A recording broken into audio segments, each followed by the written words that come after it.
Cuando hacemos mención de la literatura de la conquista, entramos en contexto con aquella que se inicia en el ciclo de las fundaciones de las ciudades a partir de 1510. Pero cuando nos remitimos a ese 12 de octubre de 1492, estaríamos hablando del inicio de un cambio profundo y largo para la historia universal. Cristóbal Colón lideraba una expedición, la cual salía de España con la intención de circunnavegar el globo y encontrar una ruta opuesta a la habitual. Es en ese momento donde Colón creyó haber tenido éxito al llegar a una tierra desconocida hasta entonces para los europeos. De este desconocimiento se deriva el nombre Descubrimiento de América.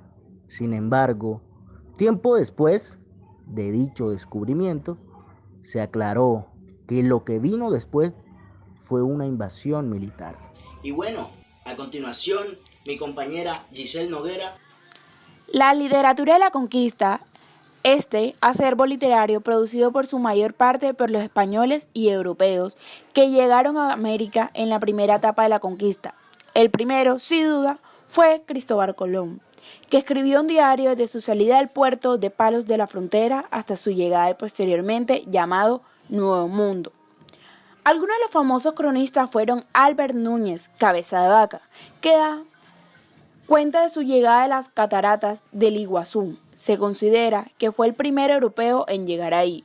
Bernal Díaz del Castillo, Garcilaso de la Vega, Felipe Guamán, Poma de Amaya y Fran Bartolomé de las Casas, que en su brevísima relación de la destrucción de las Indias inauguró el género al que antes hacíamos referencia como la crónica política, abogando claramente por dar a los nativos un rato más civilizado. Junto a este mundo descubierto por Colón, también estaba el mundo del pensamiento, de la cultura, del genio español, que creaba un nuevo tipo de cultura y llegaba a su máximo esplendor literario, con diversas manifestaciones en lírica, novela, teatro, historia y filosofía. Ahora bien, al ser esta conquista española y portuguesa una empresa de alcances heroicos, inspiró como consecuencia una literatura igualmente heroica. De la misma manera, la historia del descubrimiento y conquista fue plasmada por escrito por los participantes en los hechos narrados, o en otros casos por los mismos protagonistas. Todo esta contribuyó a dotar a la historia de América de un realismo Esta y fue un mi colorido explicación, propio. espero les haya gustado. Muchísimas gracias y los dejo con mis compañeros. Hola a todos, buenos días. Mi nombre es Astrid Estrada y continuando con esta temática, pues ahora vamos a hablar sobre la intención literaria que tenían los cronistas. Todo esto nace con el asombro y la curiosidad que ellos tenían por conocer este nuevo mundo y todo esto lo plasman a través de cartas. Sin embargo, ellos no quieren plasmar en estas cartas ningún estilo de belleza literaria. Lo único que les importaba era evangelizar, explotar también pues a los hombres que ellos querían civilizar, a los hombres indígenas de ese momento. Por esta razón, ellos buscan el modo de relatar sin perder y tratando de conservar siempre los hechos junto a la noticia. Debido a esto, ellos empiezan a relatar todo lo que tiene que ver con la nueva cultura que están conociendo. Sin embargo, lo que a ellos más les importaba era el nuevo modo de vida que habían conocido, esa diferencia entre la vida europea y la vida de los indígenas. Otra motivación por las que se escribían estas crónicas eran, primero que todo, la problemática política, económica, social y religiosa entre indígenas y conquistadores. De igual forma, también existían las problemáticas entre misioneros e indígenas. También entre los mismos conquistadores y los misioneros. Muchas gracias.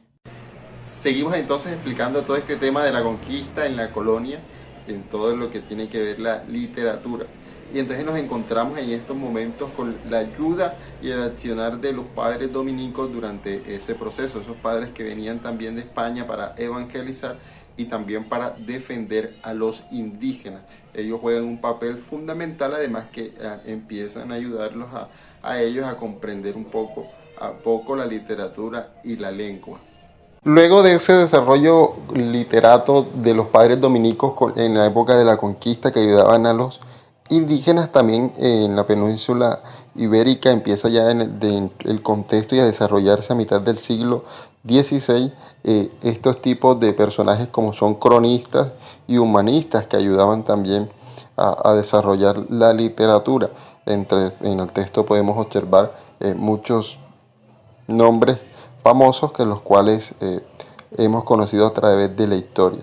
También encontramos que en la literatura hubo un sentido estricto y que obedeció en muchas razones de parte de Carlos V, que prohibía la redacción, publicación y circulación de obras de imaginación pura. El Consejo de Indias quedó encargado de censurar toda obra que llegara a sus manos. A la precaria actividad editorial en América. Otro hecho de mencionar es la prohibición de la imprenta, según Camilo Torres. Sin embargo, hubo violaciones a estas disposiciones legales, pero en círculos muy monitorios. Pues, estas violaciones que se ocurrieron violando las normas de Carlos V. Hola, mi nombre es Karina Andrea Maldonado Peralta y de antemano me disculpo por mi voz. Ok, quiero nombrarles hoy unos datos curiosos y bueno, el primero de ellos es la conquista. La conquista en su primera etapa fue producida la mayor parte por los europeos que llegaron a América. Pero no solamente los europeos, sino también los españoles. Por otra parte, existieron algunos famosos cronistas uno de ellos es Álvar Núñez Cabeza de Vaca, que es considerado el primero en llegar a las cataratas de Iguazú. Por otra parte, tenemos entendido el mundo que creó Cristóbal Colón, pero estamos olvidando al mundo de la escritura y la literatura. Gracias.